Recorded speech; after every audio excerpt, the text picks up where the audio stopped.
사신 것은 역사적인 사실이기 때문에 틀림이 없어요. 이제 중요한 것은 부활에 증인되는 거니까 오늘 제목과 같이 부활의 증인들이 됩시다. 그렇게 인사하겠어요. 부활의 됩시다. 아멘. 주후 125년경에 로마의 황제이면서 철학자였던 마르쿠스 아우렐리우스가 그가 통치하던 시대에 기독교인들을 향해서 쓴 한 편지가 최근에서야 오랜 세월이 지나서 그것이 발견이 되었어요. 황제는 당시 기독교인들에 대해서 기록하기를 기독교인들은 정말 이해하기 힘든 종교 집단이다. 사람이 죽어도 슬퍼하지 않고 기뻐하며 그들의 신에게 감사를 드린다. 그들은 장례를 위하여 묘지에 갈 때에도 슬픈 기색이 없이 마치 즐거운 소풍이나 가듯이 노래를 부르며 감사합니다, 감사합니다 연발하는 그런 모습을 보게 된다라고 기록을 한 것이 발견되었어요. 이 내용은 초대교회 성도들의 신앙생활을 뒷받침해 주는 산 증거가 되는 것입니다. 그래서 초대교회 성도들은 부활신앙 또한 영생의 확신, 하늘의 소망을 간직하고 살았던 사람들인 것을 우리가 알 수 있습니다. 이런 말이 있어요. 소크라테스는 철학을 남기고 아리스토텔레스는 과학을 남겼으며 예수 그리스도는 영원한 생명을 남기셨다. 인류에게 주어진 가장 위대한 유산은 바로 하나님의 아들 예수 그리스도가 남긴 부활의 믿음, 영원한 생명이다 라고 하는 그런 말이 있습니다. 예수님께서는 골고다 산상에서 십자가에 못 박혀 죽으신 후에 주님의 시체는 아리마대 사람 요셉의 무덤에 장사되었습니다. 예수님의 시신이 장사됨으로 인해서 주님의 역사는 이 땅에서 끝나는 것 같이 그렇게 보였습니다. 주님을 돌무덤에 모셔놓은 후에 사람들은 세 가지 조치를 취해 놓았어요. 첫 번째로는 큰 돌을 굴려다가 무덤 문을 딱 막았다. 사람들이 함부로 예수님의 시신을 가져가서 예수께서 부활했다고 하면 안 될 것이니까 사전에 그것을 방지하고자 큰 돌로 바위로 무덤 문을 꽉 막아 놓았습니다. 거기에다가 총독의 인으로 총독의 도장을 찍어서 아무도 손대지 못하게 만들었고 그 다음에 많은 군사들, 군인들을 풀어서 이 무덤 주변을 이렇게 지켰던 것을 보게 됩니다. 그래서 그리스도께서는 이제 꼼짝없이 무덤 밖으로 나올 수가 없는데 이 세 가지 조처를 통해서 예수님이 부활하셨다는 것을 더 확실하게 하는 그런 증거가 된 것을 보게 됩니다. 사람들이 하나님의 일을 방해하기 위해서 하는 많은 일들이 처음에는 왜 이런 일이 생길까? 그렇지만 지나고 보면 오히려 그들의 방해가 예수 그리스도의 복음을 더 담대하게 증거하는 일이 되고 하나님의 사역이 확장되는 놀라운 결과를 가져오는 것을 보게 됩니다. 오늘의 이 본문은 사복음서 전체에 다 기록이 되어 있습니다. 모든 성경 기자들이 사망 권세를 이기시고 다시 사신 예수님의 부활하신 모습을 제일 먼저 목격한 자로 마태, 마가, 누가 복음에서는 막달라 마리아와 또 다른 마리아, 또 여러 명의 여인들이라고 기록이 되어 있는데, 사도 요한은 오직 예수님의 부활을 처음 목격했던 사람은 막달라 마리아다, 그렇게 기록하고 있는 것을 보게 됩니다. 자, 그러면은 예수님께서 무덤의 권세를 이기시고 사망 권세를 이기시고 부활하신 그 모습을 11명의 제자가 있잖아요. 11명의 제자가 아닌 왜 하필 막달라 마리아였을까?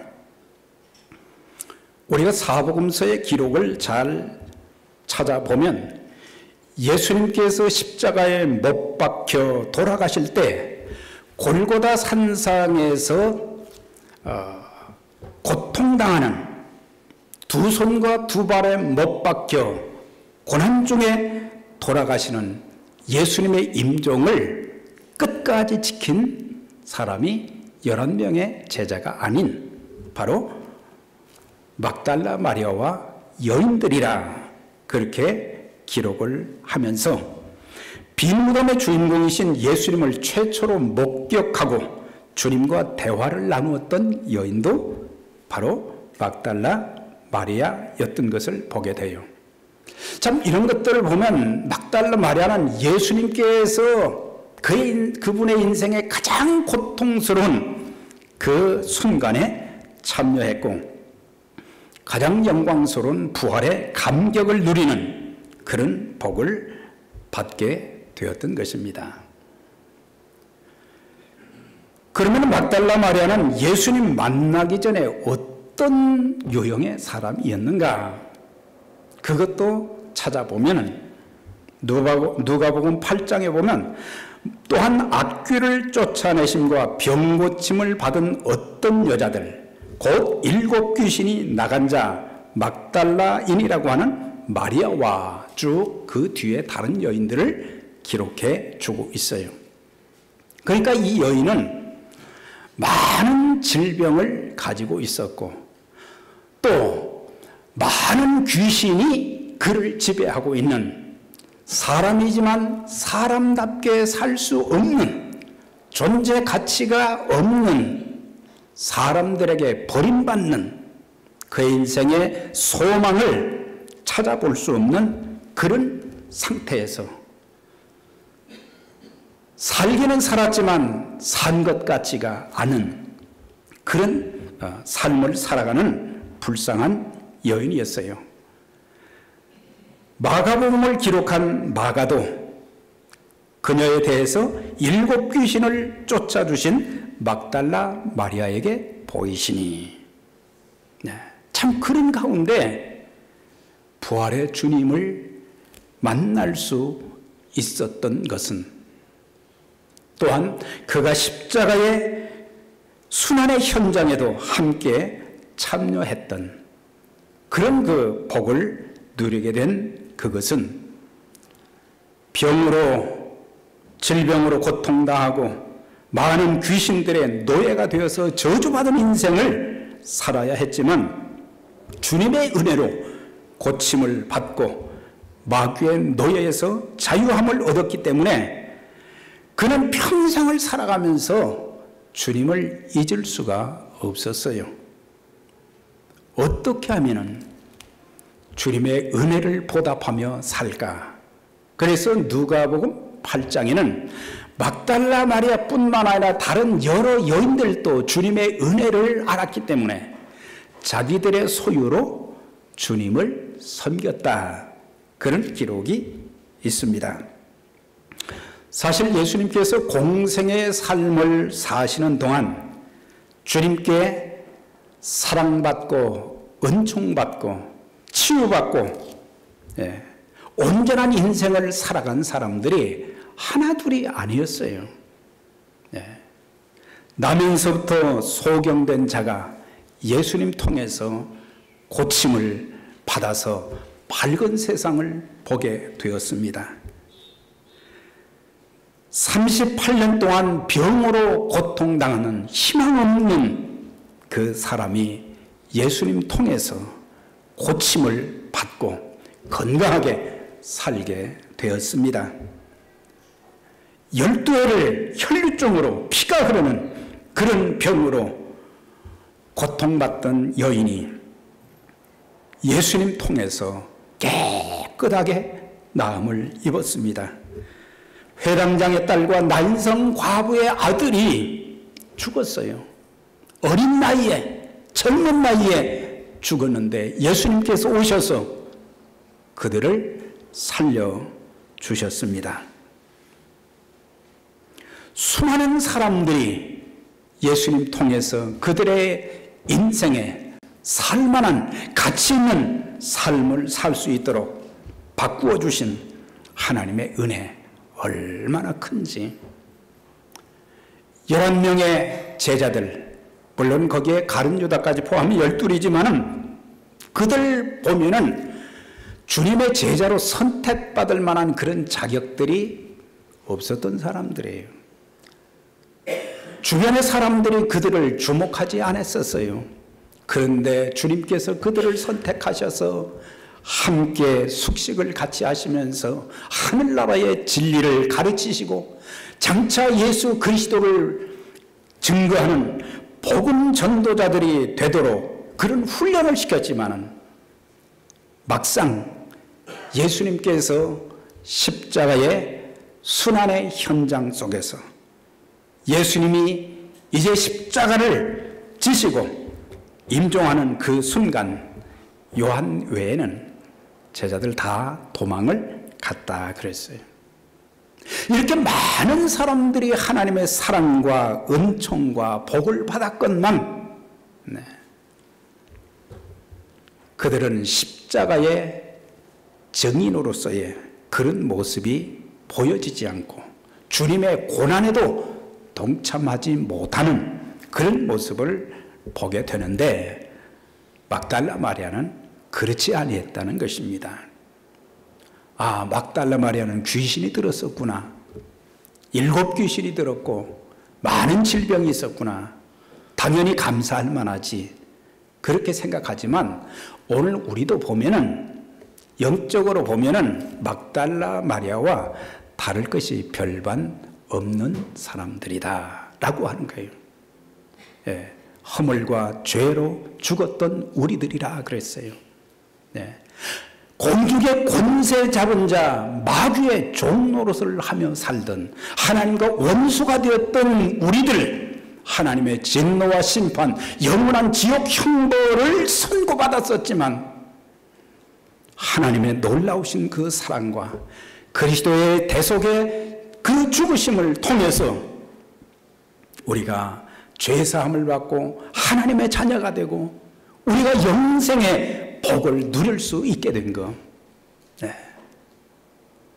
그리고 지금까지 살아오면서 우리의 삶 속에 수많은 역경과 시련과 아픔도 있었지만 그때그때마다 주님이 함께 하셔서 붙들어 주시고 우리의 모난 부분은 깎아주시고 우리의 삶을 새롭게 만들어 주시고 우리가 기도한 것을 응답하시고 또 나에게 부족한 것이 많지만 하나님께서 넘치는 복으로 같이 주신 것을 생각하면 하나님의 은혜는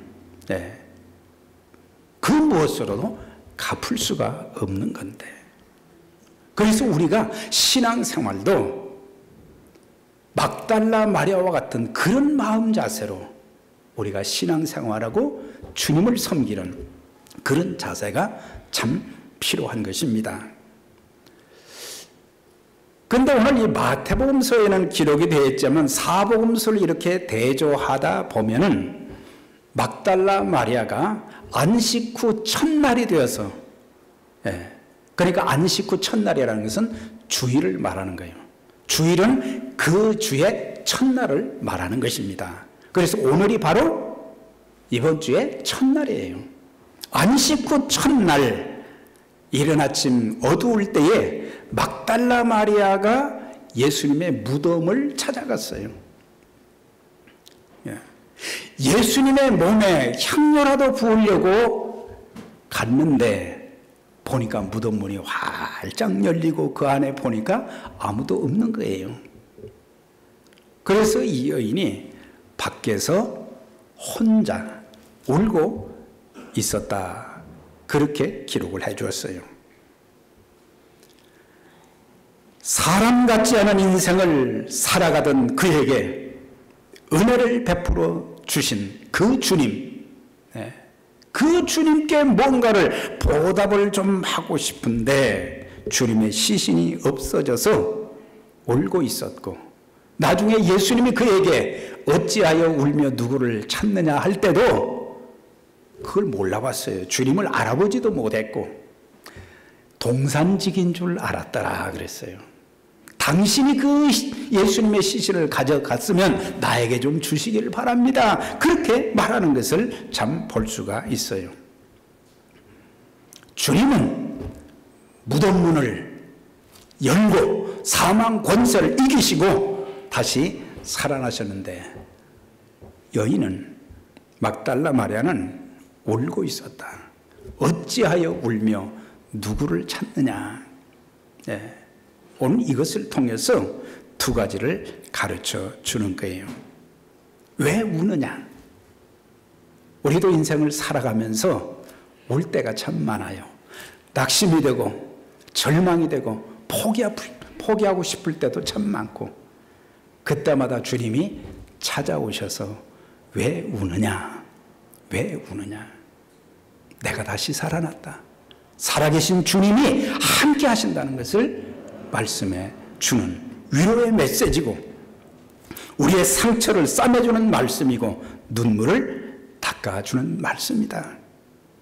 여러분들 아무리 힘들고 어려워도 낙심하지 마시고 죽음의 권세를 이기시고 다시 살아나신 그 주님이 우리와 함께 하셔서 도우시고 우리의 길을 아름답게 인도해 주실 것입니다. 그래서 우리는 울지 말고 더 이상 슬퍼하지 말고, 그래서 하나님을 바라보는 그런 믿음의 삶을 우리가 살아가야 될 것이고, 또 어찌하여 울며 누구를 찾느냐, 이 말씀은 막달라 마리아의 불신앙에 대해서 이제 책망하는 말씀이기도 합니다. 사실 우리가 이 복음서를 계속해서 읽어가다 보면 예수님께서 고난을 받으시고 십자가를 지시고 죽으실 것, 그리고 사흘 만에 다시 살아나실 것을 3번씩이나 반복해서 제자들에게도 말씀했고 다른 사람들이 들을 때도 말씀을 해 주셨어요. 그 주님의 말씀을 들었다고 하면 주님께서 고난받으시고 죽으실 것, 그 다음에 다시 사실 것을 믿어야 되는데 사람들은 그걸 믿지를 못했어요. 어찌 죽은 자가 다시 살아날 수 있겠는가? 마가복음 16장에다 보면 마리아가 가서 예수와 함께 하던 사람들이 슬퍼하며 울고 있었다 그랬어요. 그래서 우리에게는 바로 주님께서 다시 사신 것을, 또 주님이 제자들에게 부활하신 모습을 이렇게 보여주셨거든요. 그런데 사람들은 유령인가 하더라. 믿지를 못했어요. 마리아가 무덤 속을 이렇게 쳐다보았는데 아무도 없을 때 한 천사가 이제 여인에게 또 다른 여인들에게 이렇게 말합니다. 너희는 무서워 말라. 십자가에 못 박히신 예수를 너희가 찾는 줄을 아노라. 무덤에 온 사람들은 누구를 찾았어요? 십자가에 죽은 예수를 찾았다는 사실이에요. 그가 여기 계시지 않고 그의 말씀하신 대로 이미 3번씩이나 반복해서 말씀하신 그대로 살아나셨느니라. 와서 그의 누우셨던 것을 보라. 그렇게 말씀하고 있어요. 오늘 우리는 어떤 예수를 믿는가? 세상에는 많은 종교가 있잖아요. 그런데 전부 보면은 죽은 자들을 공경하잖아요. 그러나 예수 그리스도는 빈 무덤이에요. 빈 무덤. 살아나셨기 때문에 빈 무덤이라고 하는 사실이에요. 그래서 적어도 우리 그리스도인들은 어떤 경우에든지 죽은 자 가운데서 다시 사신 우리의 생명과 영원한 소망이 되신 그 주님을 믿는 믿음이 분명해야 된다는 사실이에요.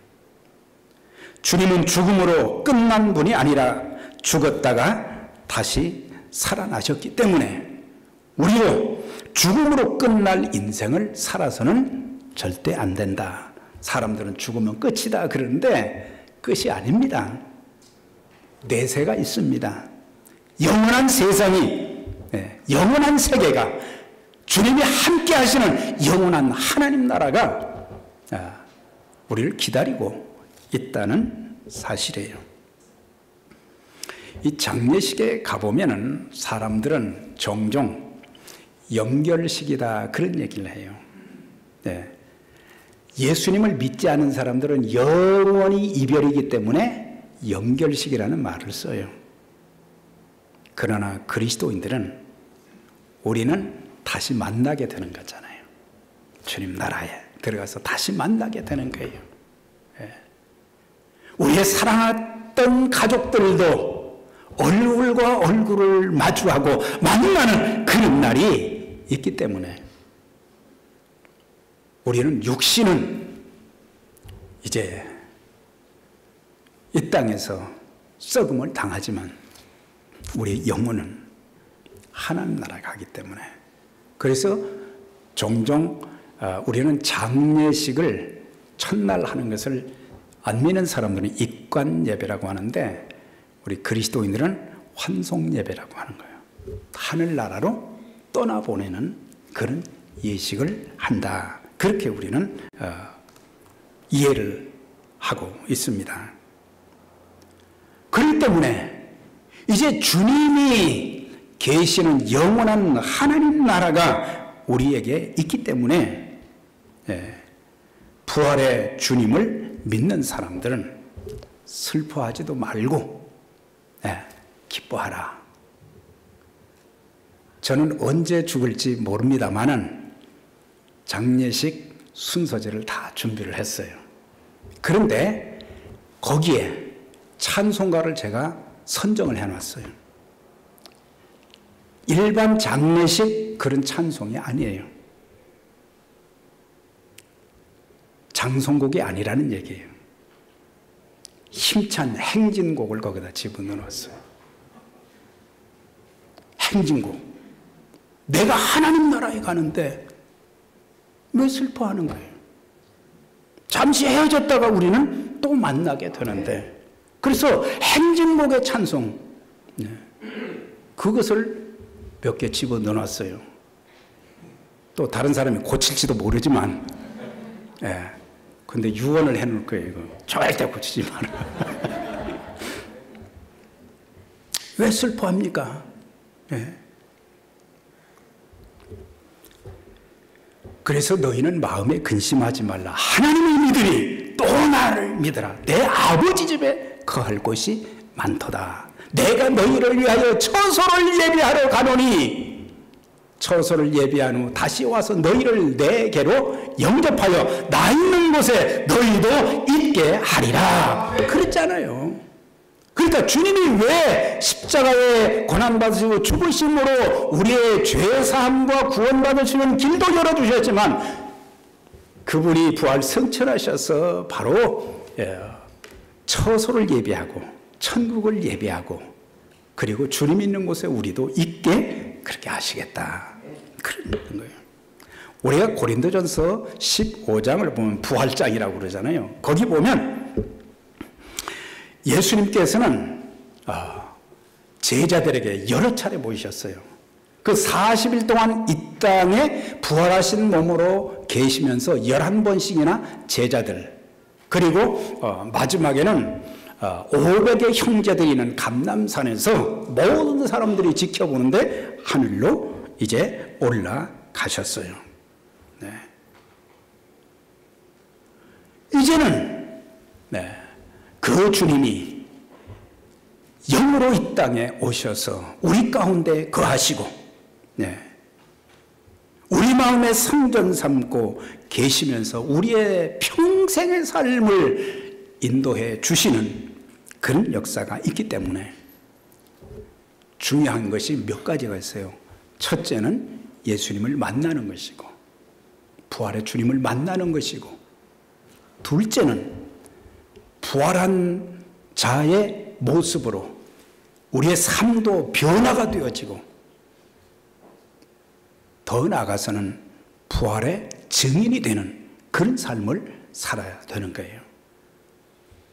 특별히 영접하는 자 곧 그 이름을 믿는 자들에게는 하나님의 자녀가 되는 권세를 주셨다 그랬거든요. 우리가 어떻게 하나님 자녀가 될 수 있어요? 하나님의 기업의 상속을 우리가 어떻게 받을 수 있어요? 그런데 예수님이 나의 구주시고 예수님이 나의 주인이시고 예수님이 나의 생명이신 것을 내가 알고 그분을 내 마음에 모셔드리면 주님과 함께하는 삶, 볼지어다 내가 문 밖에 서서 두드리느니 누구든지 내 음성을 듣고 문을 열면 내가 그에게로 들어가 그로 더불어 먹고 그는 나로 더불어 먹으리라.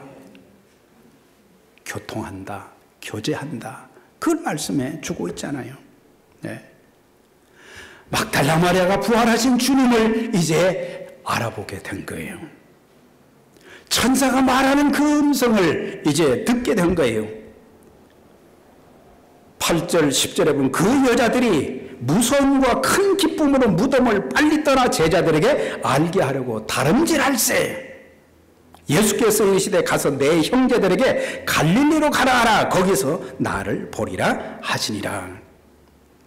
그들은 말이죠, 부활하신 주님이 하신 말씀 따라서 제자들에게 이 사실을 알리라고 할 때에 지체하지 않고 빨리 달려갔다. 그 기쁜 소식, 주님이 살아나신 그 기쁜 소식을 알리기 위해서. 그러면서 주님께서 그들에게 하신 말씀이 뭐예요? 내가 너희보다 먼저 갈릴리로 가리라. 그건 뭘 가르쳐요? 갈릴리는 예수님 그 공생의 삶 가운데 사역의 중심이 되는 도시였잖아요. 갈릴리. 그래서 갈릴리는 예수님의 사역의 근거지로 세계 선교의 시발지가 된 거예요. 물론 사도 바울 시대에는 안디옥 교회가 세계 선교의 근거지가 되었지만 사실 예루살렘을 통해서 그 다음에 계속해서 복음이 전해진 것을 보게 돼요. 자, 그러면 막달라 마리아가 어떻게 해서 이런 그 놀라운 변화가 주어졌는가? 한때는 슬퍼하고 울었던 여인이 기뻐하면서 제자들에게 그렇게 달려가서 하는 말이 내가 주님을 보았습니다. 그리고 주님께서 하셨던 말씀을 그대로 그들에게 전했다. 그것이 뭐예요? 증언이요. 그것이 바로 전도인 것이죠. 기독교 초기 이 교회사를 읽어보면 예수님의 제자들, 참 비겁한 그런 제자들이었는데 이들이 부활의 주님을 만난 이후에 그들의 인생이 달라졌어요. 과거에는 자기들만 위해서 살았는데 이제는 죽었다가 다시 사신 예수 그리스도를 위해서 그들의 인생을 바쳐야 됐다고 결단을 한 거예요. 그 이후로 그 기록에 보면은 예수 그리스도의 부활하신 그 복음을 증거하기 위해서 그들은 생명을 아낌없이 내놓았고 순교했던 것을 보게 되는데, 야고보는 헤롯에 의해서 목배임을 당해 순교를 했습니다. 빌립은 예수의 복음을 증거하다가 십자가에서 처형이 되었습니다. 마태는 이디오피아에서 사역을 하다가 창에 무자비하게 찔려 순교했다고 합니다. 작은 야고보는 복음을 전하다가 유대인들에게 잔인하게 구타를 당하고 돌에 맞아 순교를 했다고 기록되어 있고, 가룟 유다 대신에 제자가 되었던 마띠아는 복음을 전하다가 돌 팔매질을 당하였고 후에는 목을 메어 죽이는 참수형을 당하면서 순교를 했다. 오병이어의 귀한 일을 감당했던 안드레는 자기의 형제 베드로를 주님께로 인도했던 그는 아시아 국가들에게 복음을 전파하다가 붙들려서 십자가에서 순교했다. 마가복음을 쓴 마가는 무자비한 처형 방법으로 복음을 전하다가 몸이 찢겨서 순교를 했습니다. 주님의 수제자라 일컫던 베드로는 십자가에 거꾸로 못 박혀서 순교를 했습니다. 가룟 유다가 아닌 다른 유다는 십자가형을 받고 순교를 했습니다. 바돌로메는 우상 숭배자들에 의해서 십자가에서 처형을 당했습니다. 의심 많은 도마는 부활의 주님을 만난 이후에 확고한 부활 신앙을 가지고 복음을 전하다가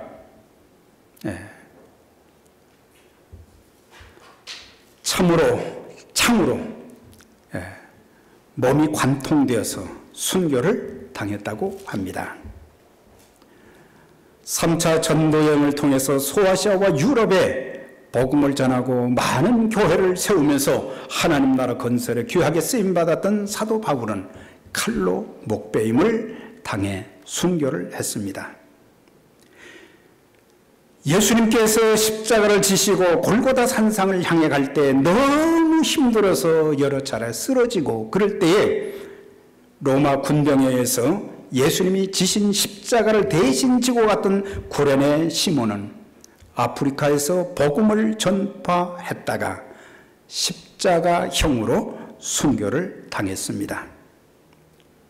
사도 바울의 귀한 선배요 동력자였던 바나바는 또한 그도 복음을 전하다가 순교당했다고 합니다.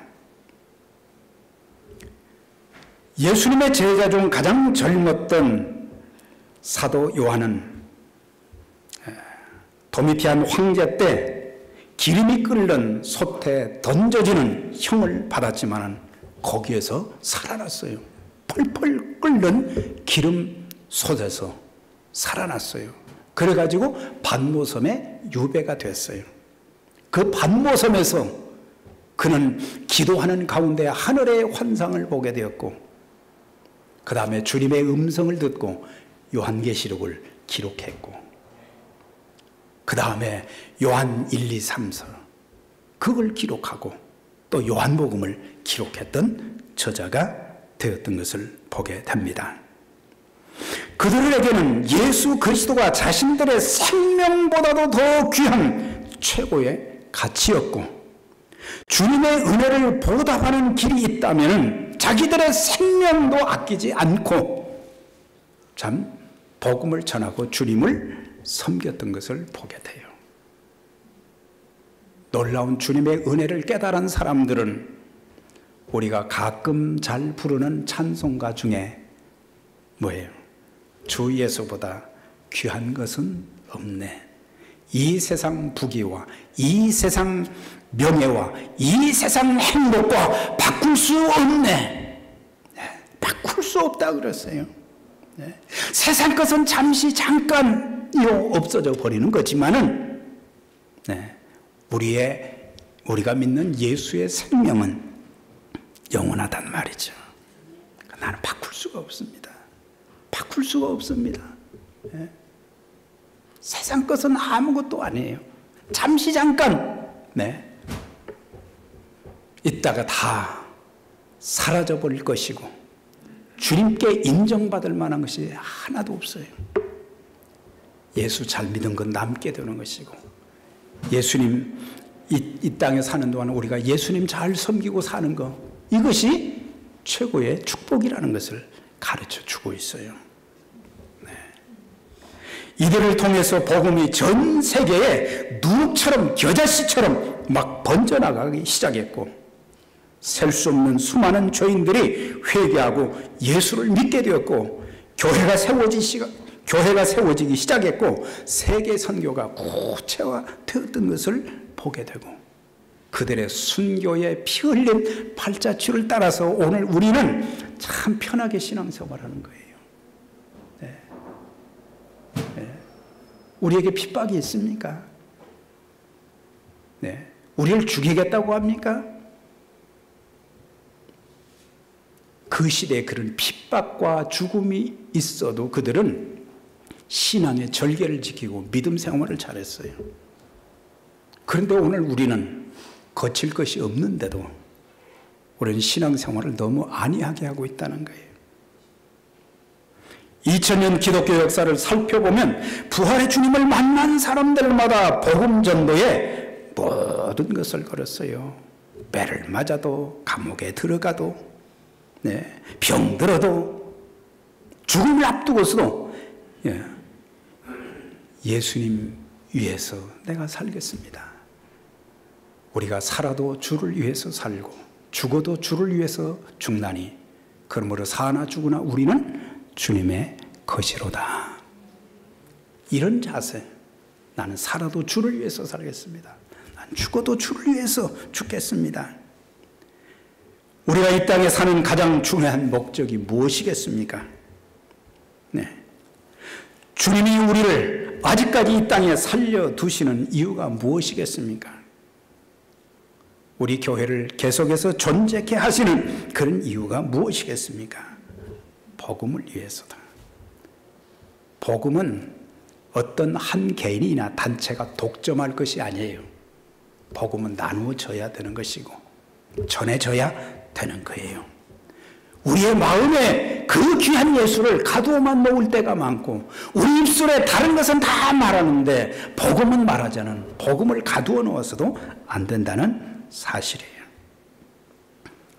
이제 부활하신 그 주님과 평생을 같이 하시면서 부활의 그 감격을 가지고 하나님이 우리에게 주신 은총을 기억하면서 부활의 이 기쁜 소식을 참 주님을 알지 못하는 자들에게 증거하는 그런 복음의 증인들로 귀하게 쓰임받는 행복한 그리스도인의 삶이 다 되시기를 주의 이름으로 축원합니다.